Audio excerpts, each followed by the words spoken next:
예, 보신 것처럼 김모 씨가 오늘 기소 의견으로 검찰에 송치가 됐는데요. 이와 관련해서 사회부 박상률 기자와 함께 이야기 나눠보겠습니다. 안녕하세요. 네, 안녕하세요. 예, 조금 전에 한 30분 전쯤에 이 피의자 김모 씨가 검찰에 송치되는 화면을 저희가 함께 보셨는데요.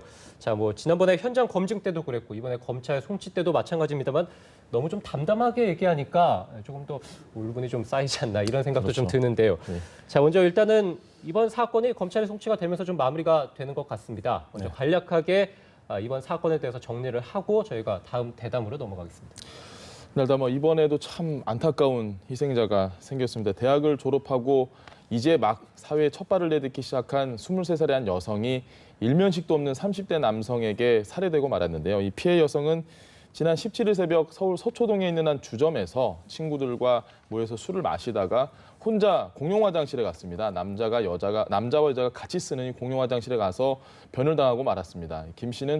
피해자 김 씨는 공용 화장실에서 여성이 들어오기만 기다리다가 그 범죄를 저질렀는데 단지 여성이라는 이유로 살해를 저질렀단 말이죠. 이런 부분이 참 이번 묻지마 살인이 사회적인 파장이 지금 되고 있는 이유입니다. 예.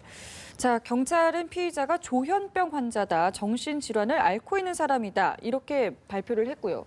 또 한쪽에서는 아니다, 이거는 여성 혐오 범죄다 이런 얘기가 나오고 있는데 이 부분에 대한 갑론을박도 상당하죠. 맞습니다. 참 논란이 되고 있는데 일단 피해자 김 씨는 과거에 조현병을 앓고 있고 지금도 조현병 환자는 분명합니다. 지금 일단 보시면은 1월에 약을 중단을 했다. 그래서 이 조현병이 굉장히 심화된 상태였다. 네. 그 당시에 망상이 심화된 상태였다. 그런 얘기를 했고 그 이후의 내용들은 기존에 저희가 다 계속 보도를 드린 바와 지금 계속 얘기를 하는 것과 일맥상통하기 때문에 네. 일단 계속 얘기를 하면 될 것 같습니다. 일단 이 피의자 김 씨는 경찰 조사에서 방금 경찰 브리핑에서 말했듯이 조현병 환자입니다. 정신분열증으로 일컫던 것을 지금 조현병으로 바꿔 부르는 건데 네. 이미 방금 또 들으셨지만 6차례 입원을 했던 적이 있고요. 평소 여성에게 무시당했다 혹은 여성들이 자신을 좀 견제하고 괴롭힌다 이런 망상에 좀 시달렸던 것 같아요. 그러다가 이제 범행을 저지를 때도 그런 피해 망상이 극에 달했을 때고 이게 조현병의 아주 대표적인 사례입니다. 그러니까 김 씨가 환자라는 점은 일단 분명한데 정신질환 환자는 분명한데 이번 살인 사건을 단순히 정신질환자의 묻지마 살인이냐 혹은 아니다. 이건 여성을 딱 특정한 여성 혐오 범죄다. 이런 걸 두고 지금 계속 논란이 되고 있는 거거든요. 이 논란은 강남역 지하철역 부근에 마련된 추모 공간에서 본격적으로 이 논란이 좀 커지기 시작했습니다. 예. 추모 공간 이야기가 나와서 말인데 박 기자가 강남역 추모 현장에 직접 다녀오셨는데 그곳 현장 분위기는 좀 어땠습니까?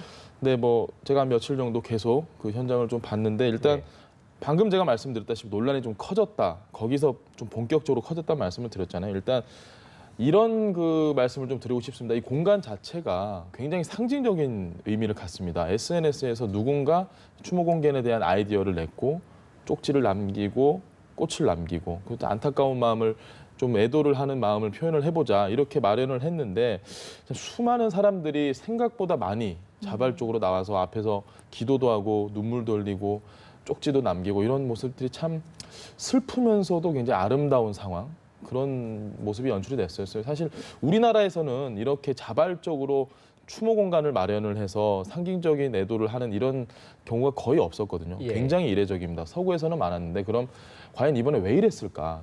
그 현장에서 직접 만난 추모객들은 이런 얘기를 좀 많이 했습니다. 내 딸이 아니면 내 친구가 혹은 내가 이 범죄를 당했을 수도 있다. 이런 생각을 하니까 피해성을 좀 생각을 해보면 너무 마음이 아프고 무섭다는 얘기를 많이 했습니다. 이 무섭다라는 부분에 좀 저희가 주목을 해봐야 될 것 같습니다. 왜 무섭느냐. 추모 현장에 있는 쪽지에서 여자라서 죽었다는 얘기가 굉장히 많았거든요. 예. 여자라서 죽었다. 그 여자였기 때문에 너무 무섭다. 사회적 약자의 입장이다. 이런 것들이 이번 살인 사건을 통해서 좀 강하게 표출되고 있는 게 아닌가 이렇게 보입니다. 예, 조금 전에 브리핑에서도 보셨지만 일단 경찰은 묻지마 살인으로 규정을 했고요.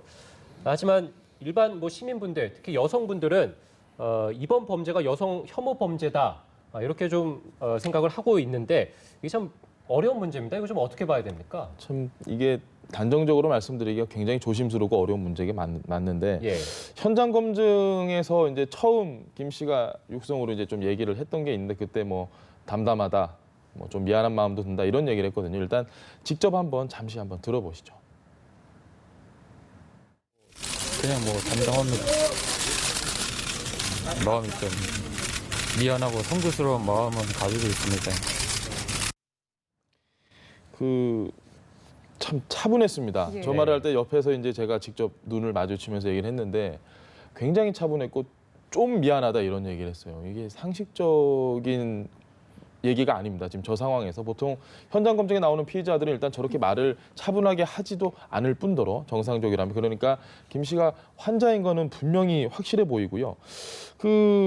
범행 대상이 일단 20대 그리고 여성 이 부분에 많이 논란이 되고 있는데 추모 현장에서 명백하게 이건 여성 혐오 범죄다 이런 얘기를 많이 했다라고 아까 말씀을 드렸잖아요. 근데 단순 묻지마 살인 사건이 아니다라고 주장을 하다 보니까 일부 남성들이 나와서 아니 우리 남자들은 그러면 다 잠재적인 가해자냐.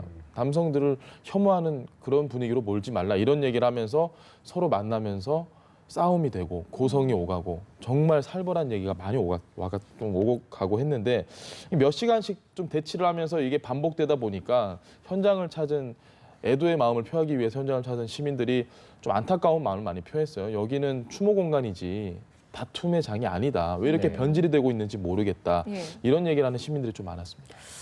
글쎄요, 이번 사건이 여러 가지로 우리 사회에 어떤 큰 좀 숙제를 던져준 게 아닌가라는 생각이 좀 듭니다. 맞습니다. 참 어려운 숙제임에 틀림이 없습니다. 이번 일이 단순히 뭐 여혐 범죄 그리고 그 목소리에 맞서서 남자를 범죄자로 몰아가지 말라 이런 분노 그리고 그들은 좀 아직까지도 온라인에서 여전히 싸우고 있습니다. 네. 계속해서 서로 다툼을 하고 있고 자신의 생각과 다른 이들에 대해서는 인신공격성 댓글을 다는 걸 서슴지 않고 혹은 뭐 개인 신상을 알아서 신상털기라고 하죠. 온라인에 뿌리기도 하고 서로 현장에서 또 만나서는 대화가 전혀 이루어지지 않았습니다. 서로의 말을 듣지도 않으려고 하고 제가 각자 그들의 이제 인터뷰를 위해서 얘기를 좀 들어보면 분명히 합리적이고 충분히 이야기가 어느 정도 수긍할 수 있는 얘기였지만 그들끼리는 서로 이상하게 싸움만 됐거든요. 예. 그 여혐이냐 남혐이냐 이 부분을 떠나서 이번 사건은 우리나라에 깔려있는 어떤 갈등을 좀 극명하게 보여준 사례가 아닌가 이렇게 생각을 합니다.